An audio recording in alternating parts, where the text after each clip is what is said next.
Good afternoon, fellow biologists. This is Mr. Ebb. I'm going to talk a little bit about our seed germination project.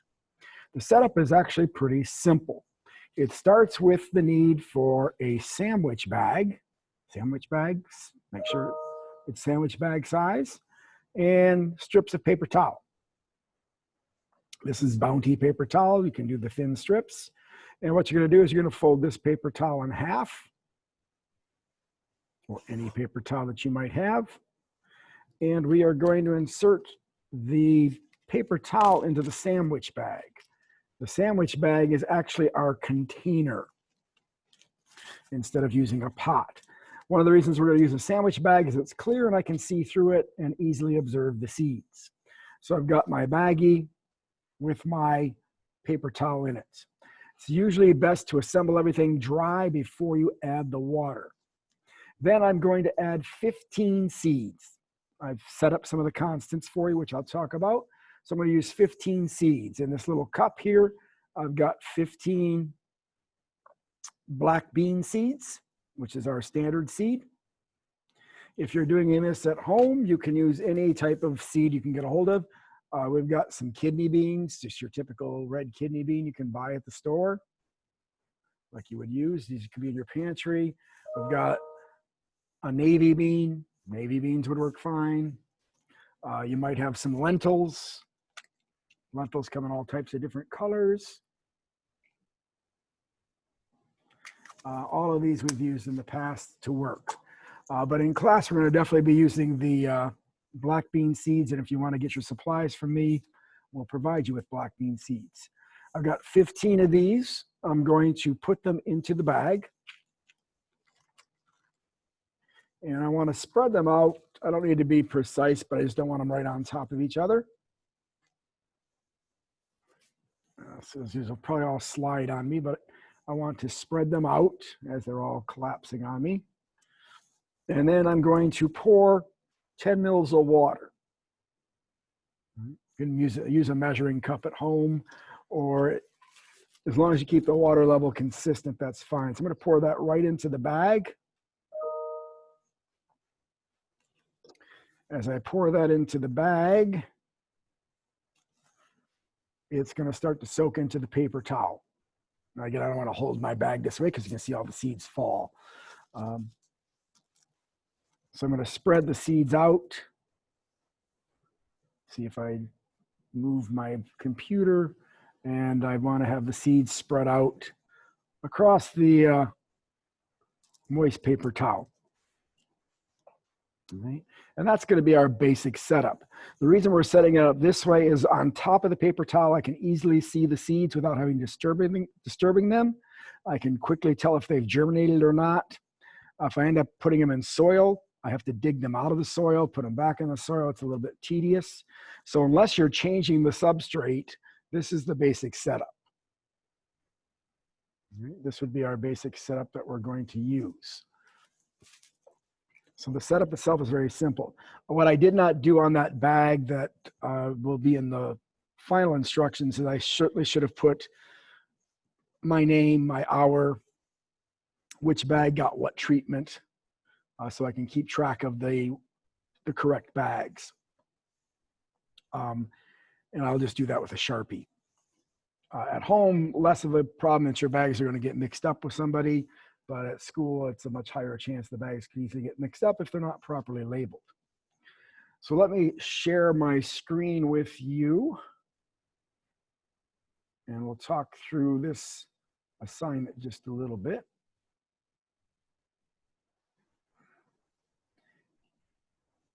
All right, so I'm going to Google Classroom. Here's our Google Classroom. This happens to be third hour, but they look the same for all the hours. And we're working on experimental design. You should have everything up through ED-4. You're going to meet with your team and share your final ID from ED-4 to create ED-5. So I'm going to go into ED-5. Before I get into the document, which is right here, the experimental design, I'm going to go over here to what's called the seed germination or experiment constants. So I'm going to open that up. And remember, I'm giving you a lot of the information for this first lab. I'm doing some of the work that normally you'll do. keeps it more manageable the first time through. So I chose your dependent variable, which is the number of seeds that germinate. Everybody has to do the number of seeds that germinates as your dependent variable. You got to choose your independent variable, whether that's the pH of the water, whether that's the type of seed, whether that's the temperature, whatever it is you chose. These are the constants that I've set up. Unless you are changing these items, these are the constants you're going to use for your design plan. So you are going to set up either 3 experimental groups of 3 trials or 4 experimental groups of 2 trials. I will set up the control group. The reason I'm going to set up the control group is that way everybody doesn't have to set up the control group, and that saves resources. Basically, the control group is going to be exactly what's listed here. Unless you're changing it, everybody's using sandwich-sized plastic bags. Unless you're changing it, everybody's substrate is paper towel folded into a double layer. Unless you're changing it, everybody is using temperature, and that will be room temperature, which is about 23 degrees Celsius. Unless you're changing it, everybody will be using tap water from the faucet, and they will be adding 10 mils of tap water as I illustrated. Now, if you're changing the amount of water, that becomes your independent variable, doesn't become a constant. Again, if you're not changing light, everybody will be using fluorescent lighting in the classroom, and that lighting is typically on for about 8 to 10 hours per day. If you're not changing the seed type, everybody's using black bean. The scientific name I'm providing for you, because remember you need that for your research title and your research question. So the scientific name of black beans is Phacelia vulgaris. Everybody will use 15 seeds per bag, which equals about 120 to 135 seeds. Everybody's pH, unless you're changing it again, is at least using school tap water at somewhere around 6.5 to 7. My guess is most of you in your homes, it'll be right around the same range. And again, unless you're changing it, salinity, the salt content should be about 0% in the water. So those are all our given constants. This is what I will set my control bags up into. So when I set the control bags, they will all meet these criteria. So it gives you something to compare back to. So if you change the pH, my bag will be what you compare your results to, because I did the standard recommended pH of 7. If you change the salinity, I did the standard bag of 0%. You're going to see what happens when you add salt to the bag and how that impacts the seed germination. Hopefully that's making some sense. So once I've done that, let me go back over here and I'll open up the actual document. So this is just a larger, more detailed form of the design diagram. So the front page is not a whole lot different. It's pretty straightforward. But there is a second page. Now for this lab only, we are going to skip this first box. Do not do this first box, and do not do this second box. These are boxes that we will normally do, but for this particular investigation, we are not going to delve into these boxes right now, so I'm just going to make them on my screen black. Right? So do not worry about those 2 boxes. However, I do want you to fill in these 3 boxes, and this you should be doing with your team based on your final project. So say your final project, you guys selected how does a change in the pH of water affect the number of black bean seeds, and in parentheses I want to put the Latin name, so I need to go back and get that. Copy.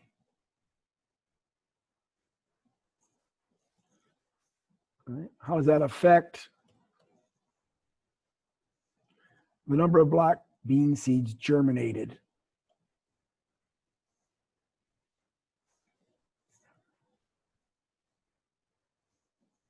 And then we have to give them a number of duration over and our duration is going to be 4 days, over a 4-day period of time, over a 4-day period. Again, I could probably word that slightly better if I took a few more moments, but that's what we've got. How does the change in the pH of water affect the number of black bean seeds, Phacelia vulgaris, germinated over a 4-day period? You will put in your hypotheses, your title. When you get down here, make sure you're putting your independent variable in this box. If you're doing what I'm doing, in this case, my independent variable is the pH of water. I'm going to then break this up into what groups am I going to test. So the control group is 7. I'm going to set that one up. So if you know pH, you can use numbers. 1 through 6 is acidic. 8 through 12 is basic. If you don't know numbers now, you can, for right now, and you can do this for any variable, you can be fairly general. Just say I'm going to do a strong acid. Let me bring this down a second. We're going to do a strong acid, and then we're going to do a weak acid. Then I'm going to do something that's neutral, which is actually my control group. And I'm going to do a weak base. So you're going to be doing 3 of the groups. You're going to test the strong acid, the weak acid, and the weak base, because I'm going to be doing the control group, which is the neutral group.